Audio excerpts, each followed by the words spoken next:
Your time now is 7:05 this morning. We continue to follow the deadly shooting that happened outside of the CDC. And this morning, only on 11 Alive, the mother of the DeKalb County police officer killed while responding to that attack on the CDC is speaking on the son she says was fearless. 11 Alive Sefenech Henok joining us. Sef, she says that she was very worried about her son before joining the police academy. That's right, Aisha. Davine Atkinson says she told her son, Officer David Rose, to wait on joining the police force after he served 4 years in the Marines. She said she told him it was very dangerous and that he could get injured. But her son, who she said was fearless, told her he needed something more stable and rewarding. Rose graduated from the police academy on March 31st. Less than 5 months later, he lost his life last Friday serving and protecting civilians from that active shooter. His mother says Rose admired and loved by those who knew him best. Is leaving behind his brother, who looks up to him as a role model. You know, his stepdad that helped raise him, and me, of course, and then his wife and 3 kids, one unborn. She's 7 months pregnant, due in 2 months in October, and a 1-year-old and his 6-year-old daughter. Yeah. David was always the type of person who would go out first and he would help someone. He always was he lived his life just unquestionable. He would just do something and he would definitely be the one you would call on if you needed help with anything. Yeah, he was fearless.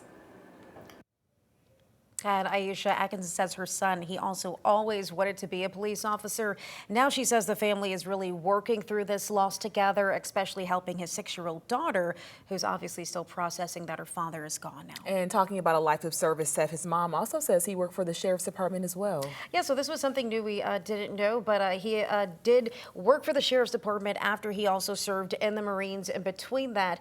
But she said he was assigned to the jail and that he told her he felt he wasn't doing enough and that he really wanted to do something more helpful to people. And so that's what he did when he joined the DeKalb County Police Department. And that's exactly what he did on Friday. It takes a very special type of person to respond to something like that, going toward danger. Seth, thank you. And we know this morning that people who do work at the Atlanta-based CDC, they're being asked to work from home. 11 Alive's Dan Kennedy joining us outside the headquarters this morning. So Dan, you also have some brand new information about CDC staffers working from home.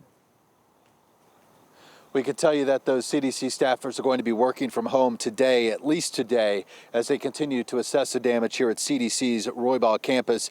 I've been told that police broke a lot of doors and locks, as you can imagine, as they were going through this building, working to clear the rooms on reports of an active shooter and working to make sure everyone inside was safe. So they have to repair all those doors and locks. They also have to repair all the windows or replace them.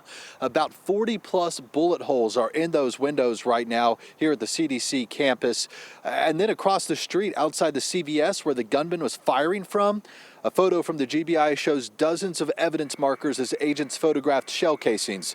Leaders at the CDC call this a targeted attack related to COVID. Reporting from over the weekend suggests the shooter, Patrick White, blamed his COVID vaccine for an illness. Law enforcement has yet to publicly confirm that motive. I talked with CDC workers over the weekend, including Dr. Elizabeth Soda, who left the campus just minutes before the gunfire. She started getting messages about the shooting when she got home. I broke down in tears. I probably cried for 4 or 5 hours that night, just trying to process how all of this happened, how we got here as a country, and what it's going to mean for our agency moving forward. A lot of questions for the agency moving forward, including when workers can return here on campus. They are allowing people with essential work on site to come back, but for the most part, Aisha, they are telling folks to just stay home today. And Dan, we also understand there was this phone call with some CDC staffers over the weekend. What do we know about what was said there? Yeah, I talked to several CDC staffers over the weekend. One let me listen to audio recording of that phone call. Basically, it was CDC leadership going over telework logistics, talking about safety concerns that employees might have after this and the safety assessment that'll be done. But Aisha, a lot of workers speaking on that call also expressed their deep sympathy for the officer's family. And they talked about how they potentially, as an organization, could raise funds for the officer's family moving forward. All right, Dan, a lot of people are going to want to step up to help those loved ones. Thank you. And coming up this morning on The Take with Chesney McNeil, a security expert and former Secret Service agent joins us to talk about the scene that unfolded on Friday in Officer Rose's heroic response. The Take airs weekdays at 9 a.m. You can watch it on the ATL as well or stream it right here for free on 11 Alive Plus.